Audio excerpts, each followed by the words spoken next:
Jemaah tabligh menjadi punca utama penyebaran COVID-19 di Malaysia.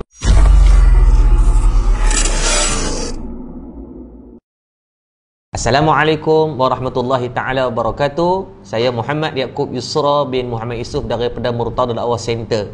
Tuan-tuan, mutakhir ni negara kita didatangkan dengan ujian COVID-19 dan ramai pula orang yang sekarang ni menghalalkan lensa kameranya kepada untuk menyalahkan golongan tabligh. Pertamanya kita faham dulu siapa itu tabligh. Tabligh adalah satu gerakan yang menyebarkan Islam yang diasaskan di antaranya yang dicetuskan idea oleh Maulana Ilyas Kandalawi rahimahullah taala pada tahun 1927.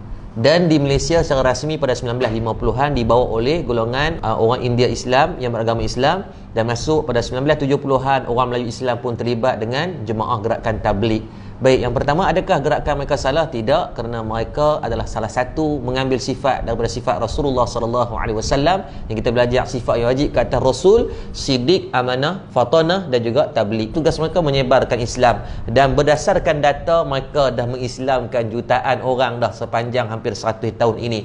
Kita yang duk kecam ni belum tentu lagi mengislamkan orang, dan malah dalam fasa sekarang kita duk sebarkan kadang-kadang fitnah dan fakta yang tak betul, bertakut rosak pula Islam kita. Dah tak Islamkan orang, takut kita pula yang akidah yang bermasalah.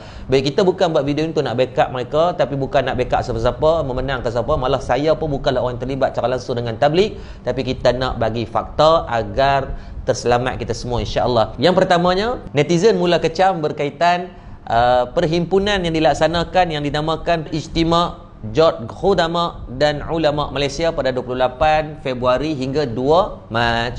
Maka yang pertamanya kena faham, pada perhimpunan dibuat pada 28 Februari belum diisytiharkan apa-apa berkaitan COVID-19 pada peringkat pandemik. WHO mula mengisytiharkan pada 11 Mac 2020.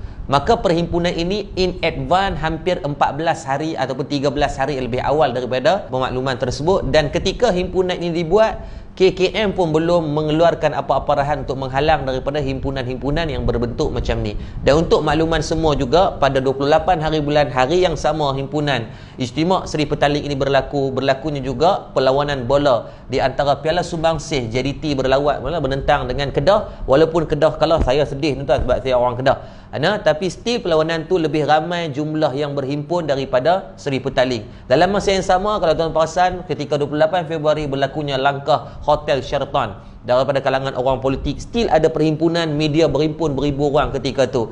Maka hari ini bukan kita nak cari kesalahan, tetapi kalau betul kita nak membantu dalam mengekang, sepatutnya kita mencari himpunan-himpunan yang berlangsung selepas daripada 11 hari bulan 3, selepas WHO mengumumkan pandemik dan KKM keluarkan arahan tidak boleh berhimpun. Still, kalau kita tengok ada satu perhimpunan di Sarawak namanya Rumpun Silat Sarawak, lebih daripada 1000 orang berhimpun untuk guru silat dan peserta-peserta silat. Bukan salah pada silat, tapi salah pada perhimpunan. Walaupun hang untuk guru silat, hang Muay Thai, hang ustaz, kalau COVID ni diserang, dia akan serang. Dia tak kira 3 line, 7 line pun dia sapu. Yang kedua, berlaku satu perhimpunan di Teluk Bahang. Satu sambutan keagamaan disebut dengan Masi Magem di Teluk Bahang menghimpunkan hampir 30,000 orang. Maka hari ini bukan kita nak cari kesalahan, tetapi kita nak bercerita tentang fakta, bukan kita nak menyalahkan pihak-pihak tertentu. Maka kalau kita tengok daripada fakta, kenapa bermulanya wabak COVID-19 hari ini agak teruk. 17 hari bulan naik sampai sehinggakan 95 hari bulan, 18 80, 19 hari bulan 63, dan kemarin 48 orang.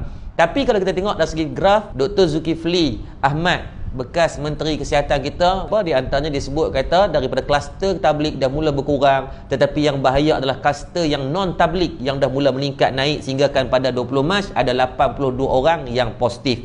Dan kalau kita tengok bagaimana daripada pihak Syura Markas Dakwah Tabligh Seri Petaling dan daripada kalangan ustaz-ustaz yang terlibat dengan tabligh pun, mereka dah sedaya upaya. Saya tengok macam mana Al-Fadil Maulana Mansur, mudir kepada Madrasah Seri Petaling, buat video berkali-kali minta agar semua datang buat saringan yang terlibat. Ustaz Abid Liu, Ustaz Farhan Da'i, Ustaz Maulana Helmi, mereka ni sedaya upaya dah usahakan. Dan kalau kita tengok data yang dikeluarkan oleh KKM pada 19 hari bulan 2020, 12 tengah malam, dari daripada 10,650 yang terlibat, 10,553 telah pun buat saringan. Yang tinggal cuma kurang daripada 1% sahaja kalau mengikut daripada data daripada KKM ini. Maka sekarang bukan ruang untuk kita nak mengecam, tapi ruang kita nak cari titik persamaan untuk kita selesaikan masalah. Sebab kalau tuan-tuan kita tengok dengan ruang ini banyak berlakunya penyebaran fitnah yang tidak betul, seperti mana mereka viralkan kemarin dulu satu kes dibacuk, katanya seorang tabligh tidak mahu bagi kerjasama. Saya ambil gambar confident, gambar seketui besar gambar orang, tapi kemarin secara rasminya pada 21 hari bulan KKM keluarkan di harian Metro berkaitan penafian, kata dia tak bagi kerjasama. Malah dia kata KKM memaklumkan, kata dia bagi kerjasama yang sangat baik. Yang kedua, hari yang sama pada 19 hari bulan disebarkan satu berita, katanya jemaah-jemaah tabligh yang disaring di Hospital Ipoh, mereka berjalan di antara katil ke katil untuk sebarkan dakwah. Bila ditanya balik kepada doktor yang terlibat, doktor tu maklumkan mana tak masuk akal, tak logik, dan itulah tidak benar disebabkan peserta-peserta saringan COVID-19 maka diasingkan daripada klinik, daripada orang-orang pesakit-pesakit biasa. Saya tidak pasti siapa yang rajin sangat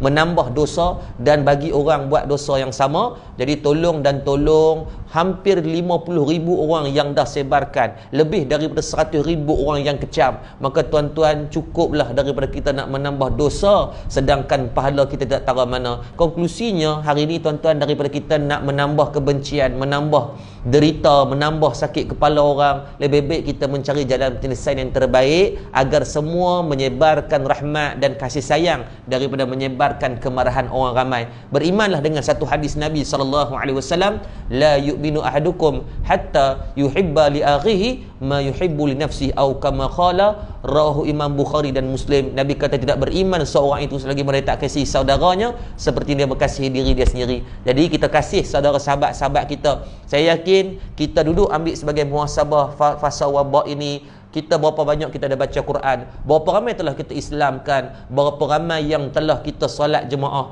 berapa kali kita telah berpuasa sunat, sangat sedikit. Maka ingat, virus yang lebih bahaya daripada corona adalah virus menyebarkan fitnah, virus tidak tabayyun daripada berita yang kita sebarkan. Selamat beramal, wabillahi taufik. Assalamualaikum warahmatullahi taala wabarakatuh.